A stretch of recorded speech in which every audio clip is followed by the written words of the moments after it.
Hello प्यारे बच्चों। आज हम आए हैं एक और नई कहानी के साथ। लेकिन पहले जल्दी से कर दे चैनल को सब्सक्राइब और सुनते रहें नई नई कहानियाँ। तो बच्चों, आज की कहानी है दो सांपों की कहानी। बहुत समय पहले की बात है। एक देश का राजा जिसका नाम देवशक्ति था, वह बहुत ही परेशान था। उसकी परेशानी की वजह थी उसका बीमार बेटा, क्योंकि राजकुमार के पेट में एक सांप ने अपना घर कर रखा था। उस सांप की वजह से राजकुमार दिन प्रतिदिन कमजोर पड़ता जा रहा था। राजकुमार जो कुछ भी खाता उससे राजकुमार को उल्टी आ जाती। इस वजह से वह ढंग से कुछ भी खा पी नहीं पा रहा था। उस सांप को पेट से निकालने के लिए राजा ने भिन्न भिन्न देशों से प्रसिद्ध वैद्य को भी बुलवाया था, लेकिन वैद्य भी कुछ नहीं कर पाए। ऐसे में राजा की चिंता बढ़ती ही जा रही थी। उन्हें लग रहा था कि वह अपने बेटे को खो देंगे।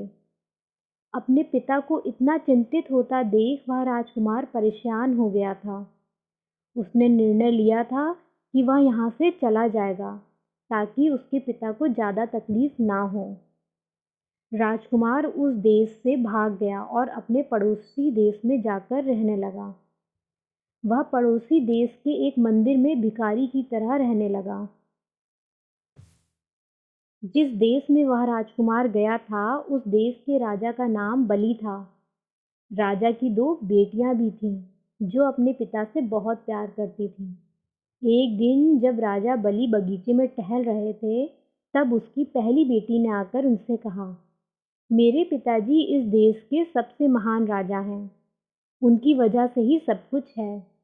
यह सुनकर वह राजा बेहद खुश हुआ, लेकिन तभी राजा की दूसरी बेटी ने कहा, आप जैसा करेंगे आपको वैसा ही फल मिलेगा। यह सुनकर राजा को क्रोध आ गया, क्योंकि उसने उनकी तारीफ नहीं करी और राजा को सच बोलने वाले और कटु वचन बोलने वाले लोगों से सख्त नफरत थी।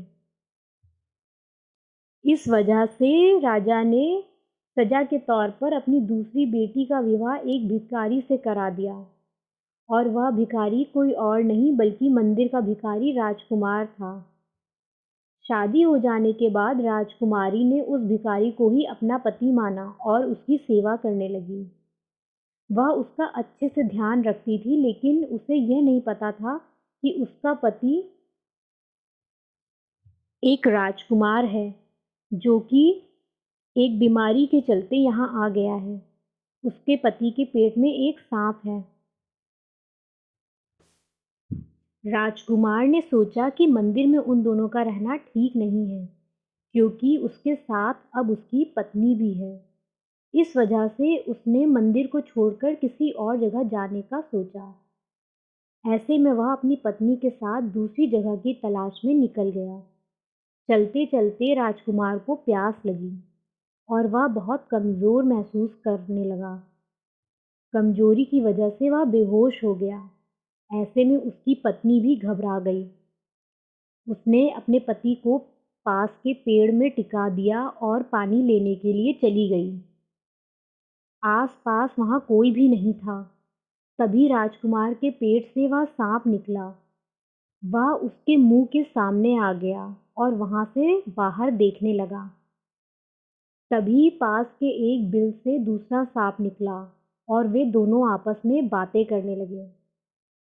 इतने में राजकुमार की पत्नी वहाँ आ गई और यह सब देखकर वह एक पेड़ के पीछे छुप गई। तभी दूसरे सांप ने कहा, दोस्त, तुम कब तक इस मनुष्य के पेट में रहोगे और इसे बीमार करते रहोगे? देखो, तुम्हारी वजह से ये कितना बीमार हो गया है। अगर कोई इसे जीरा या सरसों का काढ़ा पिलाएगा तो तुम्हारी भी मृत्यु हो जाएगी। ये सब सुनकर राजकुमार के अंदर का सांप बोला, अच्छा, अगर ऐसी बात है तो तुम अपने बिल के अंदर रखे हुए खजाने की रक्षा क्यों करते हो? वह तो तुम्हारे किसी काम का नहीं है।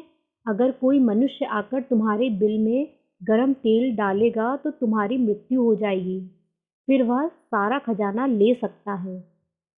दोनों के बीच की बात हो जाने के बाद वे दोनों सांप अपनी अपनी जगह वापस चले गए।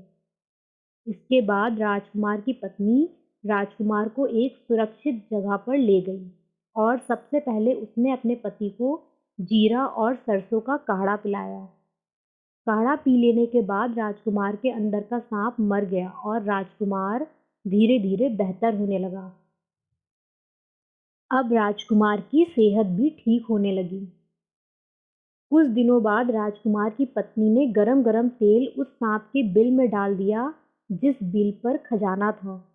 बिल के अंदर सांप गरम तेल की वजह से मर गया और फिर राजकुमारी ने अंदर रखा हुआ सारा खजाना निकाल लिया। यह सब हो जाने के बाद राजकुमार अपनी पत्नी को अपने असली देश ले गया। वहाँ राजा ने अपने बेटे और अपनी बहू को बड़े धूमधाम से स्वागत किया।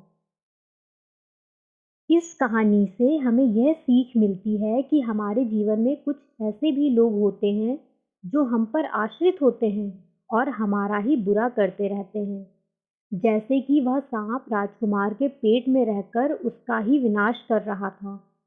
इस तरह के लोगों से हमें जल्द से जल्द छुटकारा पाना चाहिए, नहीं तो ये समय के साथ साथ हमारा बुरा ही करते रहेंगे। धन्यवाद।